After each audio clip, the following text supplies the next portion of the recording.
来看这个家人的消息，家人市有一栋公寓伫3楼客厅的天棚，含这个铁架规片咧砍落来。刚才当时厝主伫灶骹无被卡着，毋过互因着惊，讲既然即摆发生规模6.0的地震后，这个天棚都有听到奇怪的声，怀疑讲这是因为地震的关系。这真的是。住户目睭刻刻双手拜拜，讲家财命大，无人伤亡，因为因兜人是从哪边爬出来？这边，从这边爬出来，因为完全没办法进出了。没办法进出，就是这样爬来爬去。现场是乱糟糟，天棚甲装潢是拢总落落来，家具拢总害去，就连人拢险啊碰地着。抬头看，各位当看到老板的整个结果。技师来，3位技师。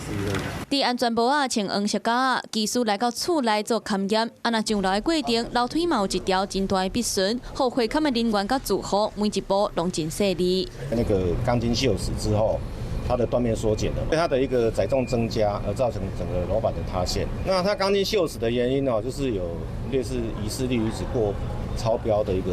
原来这栋伫咧家人的公寓，拜三发生地震了后，3楼的住户表示有听到怪声。隔灯刚透早，厝主伫咧灶骹传中透顿，无到3分钟，规个楼板就落落来。今仔日毛土木技师做伙勘验，想要查清到底是安怎会发生这落惊人的代志。安全真的是最重要，对，要请那个政府来帮忙。我们自己解决的都没有办法解决安全的问题。若是家己的安全嘛影响到同一栋的厝边，因为这栋建筑伫咧3楼发生崩落，一口14个人接受安置，那楼顶的地板就直接受影响，2台4个人嘛伫咧第一时间互安置。2楼到5楼无立即危险，那1楼是无人住。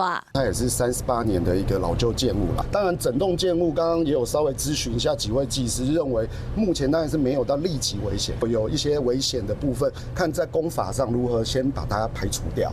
楼板向崩落，虽然无人受伤，不过危险性是袂当看轻。敢是海沙厝或者是甲地震有关系，拢个需要调查清楚。Hello， 我是张新文。想要抢先掌握最及时的新闻资讯吗？赶快订阅、按赞、开启小铃铛，锁定华视新闻 YouTube 频道。